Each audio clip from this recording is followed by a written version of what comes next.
Hey everybody, this is Minion Soldier, and no, you haven't just woken from a coma. It's not Monday, but yes, this is the Piracy Show. And the reason for this show is, well, something special happened today. A ship got released. And what a ship it was. We're talking, of course, about the Aegis Hammerhead. Now, the Hammerhead is not quite a corvette. I would classify this as kind of a gunboat. It's one hell of a gunboat. It's bristling with guns. It carries 24 size 4 guns, each arranged in quad arrangements on 1, 2, 3, 4, 5, 6 turrets. The sixth is underneath by the butt. Apart from that, it carries about 32 size 3 missiles, so fairly well armed. It has a mysterious gap in the middle of the ship, which it kind of leaves me a little bit puzzled, because I'm looking at it and I'm going, well, wouldn't that have to be there for a reason? But I can't figure out what the reason is. But whatever. Overall, is this a ship that the universe needs, that Star Citizen universe needs?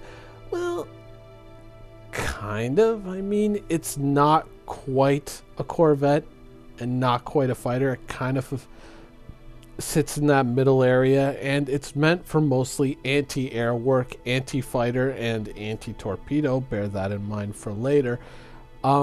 So yeah, I kind of see a use and a place for this ship within the Star Citizen universe. Also, I mean, possibly if you're supporting troops on the ground, I mean, those quad turrets would certainly not be unwelcome assistance if there was any, problems that your troops had dealing with enemy forces. Now, overall, is it a good ship? As an anti-fighter ship and anti-torpedo, bear that in mind for later actually, ship, it's a great ship. It's a fantastic ship. The weapon layout is excellent. It still carries some missiles, so it's got some teeth beyond just the guns. But the guns are what it has in spades. Now, is it only for anti-fighter work? Well, probably not. It's probably got some uses, but it does have some limitations, as those are only size 4 guns, even though it carries a buttload of them. So against not so capable opponents, it's probably going to come out on top, and resoundingly so. Against a much larger military target, probably not so much. I don't think a Javelin would be overly afraid of a 1v1 with this ship. An Idris, probably not.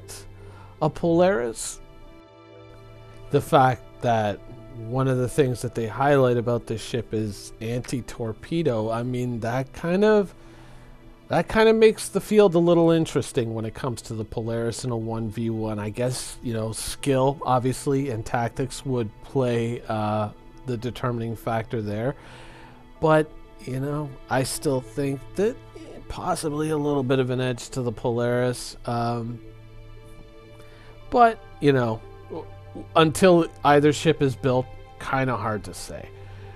But it is a good ship. It does have a bit of a homeworld vibe to it, which I like. It's definitely a role that a lot of people are going to be interested in. A lot of people are clamoring for a fleet AA ship. This has been asked for many, many times, and this seems to be an answer to those requests or those prayers.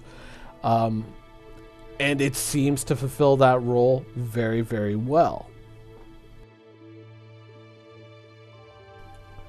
So for roughly about $650 or $550 of new money, you can protect your cargo ships like this. And yes, this is me playing 3.0.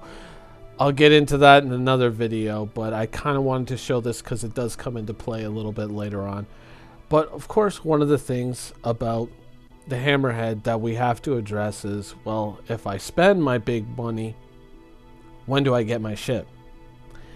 Well, that is always the big question mark. Now, of course, the sale says this ship is now going into the pipeline, and the pipeline means, well, it happens when it happens. And there's a lot of ships that disappear into that limbo and have yet to emerge, Redeemer.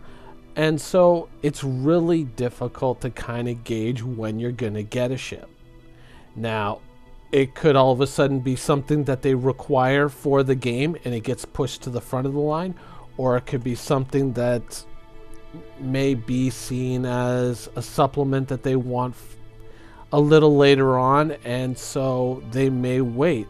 Now, of course, we did get this commercial, and this commercial kind of is a bit of a question mark because this seemingly shows a somewhat complete-ish looking version of the ship, and it kind of leaves us with a few questions because here we are, we're seeing articulated weapons, we're seeing firing weapons, and we're seeing a moving flying ship. How far along is this ship and how much work has been done?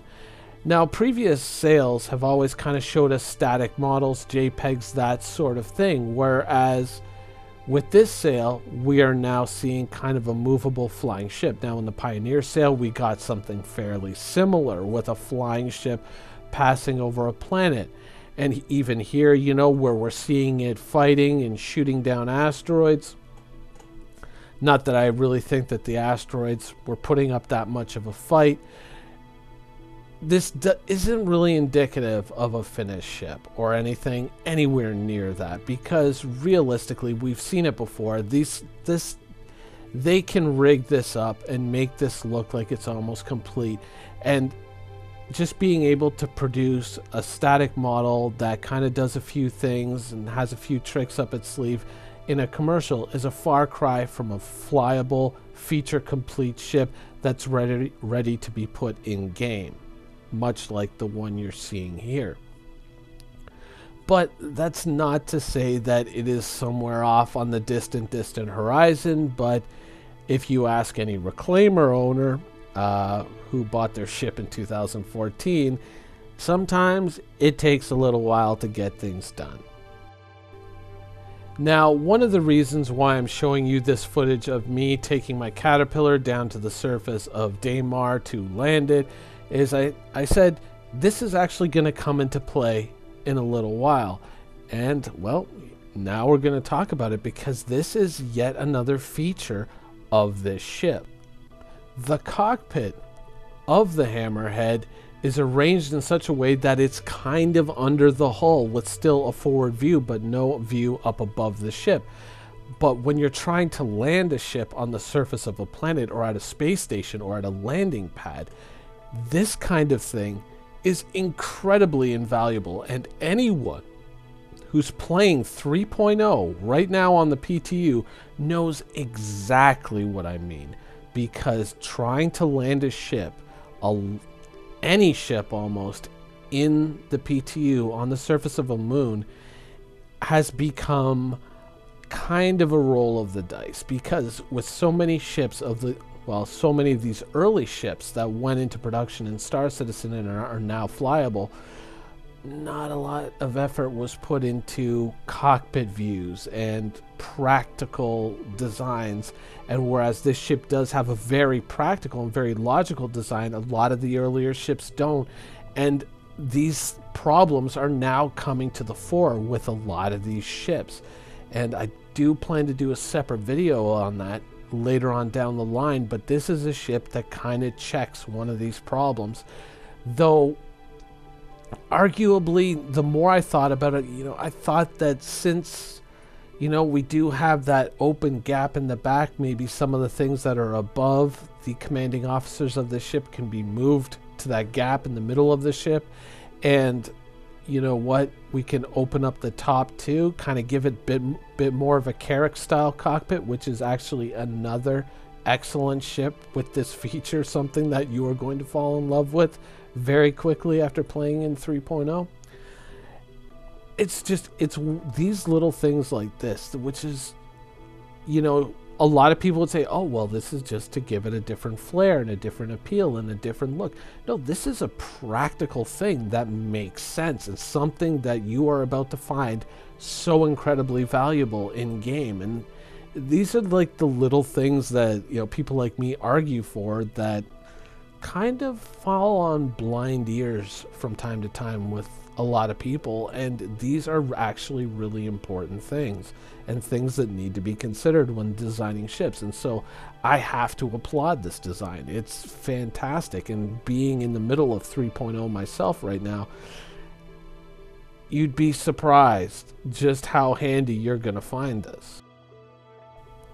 Now, overall, in terms of its usability, the value for what you're spending and what you can expect to get out of it, I think that the Hammerhead is a pretty damn good ship.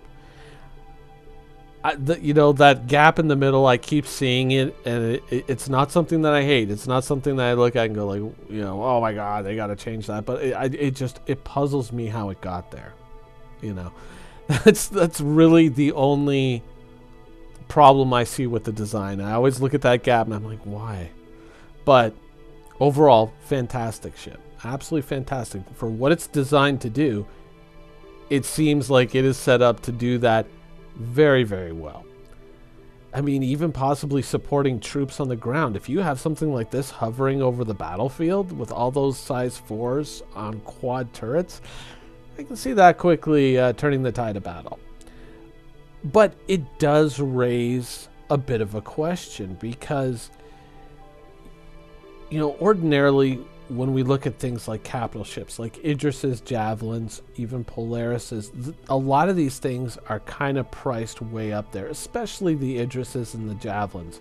And these are the ships that you would primarily look to counter and destroy something like this. But those are things that are fairly limited in quantity in the Star Citizen universe, whereas something like this that is so attainable is something that you can probably expect to see a lot of. So it kind of raises a question about the role of fighters in the Star Citizen universe, because this is something that is very attainable. This is reasonably within reach of a lot of people, and this thing is going to be out there tearing shit up. And what does that mean for fighter pilots in the Star Citizen universe? I think that's kind of a question we have to ask, because the counter to this is a little up there in price and a little difficult to get, and probably not going to be able to show up all that quickly to counter something like this.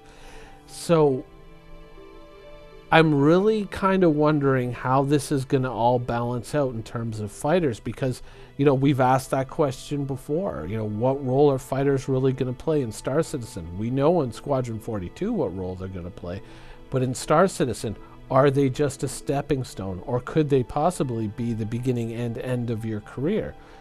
Or is it just something that we're just going to be sticking NPCs in, and as long as it has LTI, who cares? As long as it escorts me and distracts my enemies, I don't care.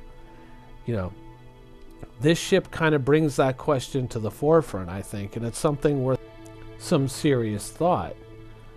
But overall, the design is solid. It is obviously going to fulfill its role quite well. I think it's definitely going to find a lot of eager pilots willing to part with some cash or some previously unenjoyed ships to pick this thing up. Definitely something to be aware of, and possibly something to be a little afraid of for the fighter pilots out there.